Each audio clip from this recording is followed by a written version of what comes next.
Hello friend, নমস্কার সবাইকে। আজকে অনেক দিন পরেই চলে গেছিলাম একটু আকিজে মার্কেট করার জন্য, আর এই ভিডিওটা আপনাদের সাথে একটু শেয়ার করলাম। আমি মূলত আমার মাসকবাড়ির বাজারটা আমি আকিজছিটি থেকেই করি, কারণ এখানে আপনার পুরো একটা মার্কেটের ভিতর সমস্ত সংসারের আইটেম পাওয়া যায়। এই জন্য আমি এখানে আসি, কিন্তু সব সময় তো আর ওইভাবে ভিডিও করতে পারি না, কারণ আমার ক্যামেরাম্যান সবসময় আমার সাথে থাকে না, এই জন্য ভিডিও হয় না।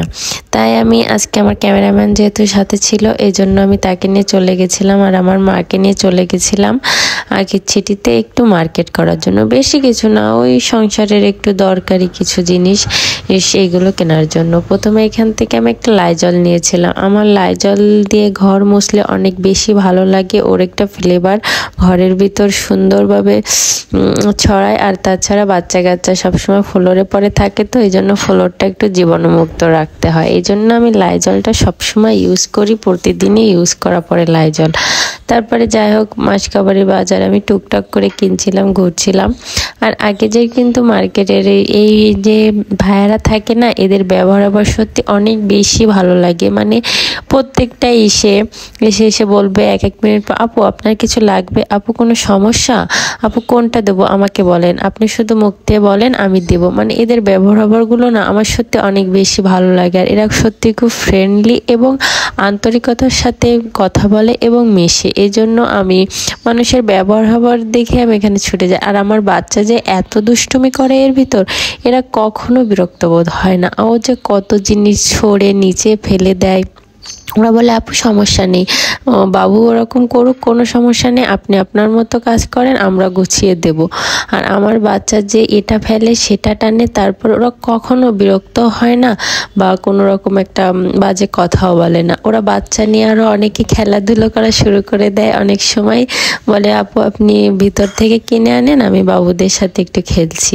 মানে এরকম ওদের কথাবার্তা, এগুলো অনেক সত্যি আমার খুব ভালো লাগে। আর তারপরে আমার মা দেখেনও এত খাবারের ভিতর কোনটা কি নেবে কিছুই বুঝতে পারছে না। তারপরে ও চলে গেল আমার দিকে। আমার এখানে একটু আমার বেবির কিছু প্রোডাক্ট নেওয়ার ছিল, এই জন্য আমি বেবি কর্নারে চলে এসেছিলাম।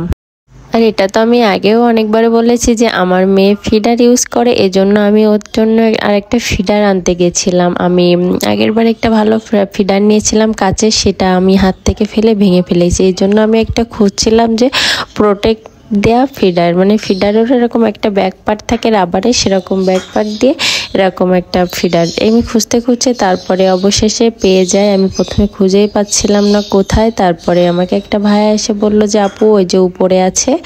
তারপরে আমি আমার সেই ফিডারটা চয়েস করে নিলাম কালার অনুযায়ী, কারণ আমি আমার মেয়েকে সবসময় ফিডার ইউজ করাই, তো এই জন্য আমি সবসময় ভালো মানের ও কাচের ফিডারটা ইউজ করাই, যাতে এর থেকে কোনো রকম ব্যাকটেরিয়া বা জীবাণু আমার মেয়ের পেটে প্রবেশ না করতে পারে।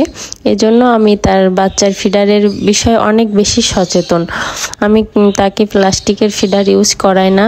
আমার কেনাকাটা একেবারে শেষের পথে, তারপরে আমি বিলটা দিয়ে একেবারে বাসার দিকে চলে যাব। আর আকিজে কিন্তু এখন ঈদের অনেক ডিসকাউন্ট অফার চলতেছে, আপনারা দেরি না করে এক্ষুনি চলে যান আকিজে, অনেক কিছু আপনারা অফারে কিনতে পারবেন। তারপর এখন আপনাদের সাথে একে একে শেয়ার করি বাসায় এসে যে আমি কি কিনেছিলাম মার্কেট থেকে। এই যে একটা লাইজল নিয়েছিলাম, এটা তো আমি প্রথমেই বলছি যে একটা লাইজল নিয়েছি। আর এখানে আমি দুটো নিফিল নিয়েছি ফিডার ইউজ করানোর জন্য। তারপরে একটা ভিম লিকুইড, আমার কাছে এই লিকুইডগুলোই বেশি ভালো লাগে, কেননা লিকুইড দিয়ে বাসন ধুলে একটা ফ্লেভার আসে বাসন দিয়ে, এই জন্য আমার বেশি ভালো লাগে। আর তারপর একটু লবণ, একটু রিন হুইল পাউডার, তারপরে এই যে এখানে নিয়েছিলাম একটা ফিডার। আমি তো আগেই বললাম আমি বাবুর জন্য একটা কাচের কাবার সহ ফিডার কিনেছি, যাতে হাত থেকে পড়ে গেলেও মানে এই ফিডারটা না ভাঙে। এটা হলো একটা সেফটি ফিডারের বলতে পারেন। আর তারপরে আসার সময় বড় বাজার থেকে আমি একটু শুকনো লঙ্কা আর একটু আদা আর একটু খাসির মাংস এনেছিলাম। আর আপনাদের সবাইকে ধন্যবাদ আমার ভিডিওটা দেখার জন্য।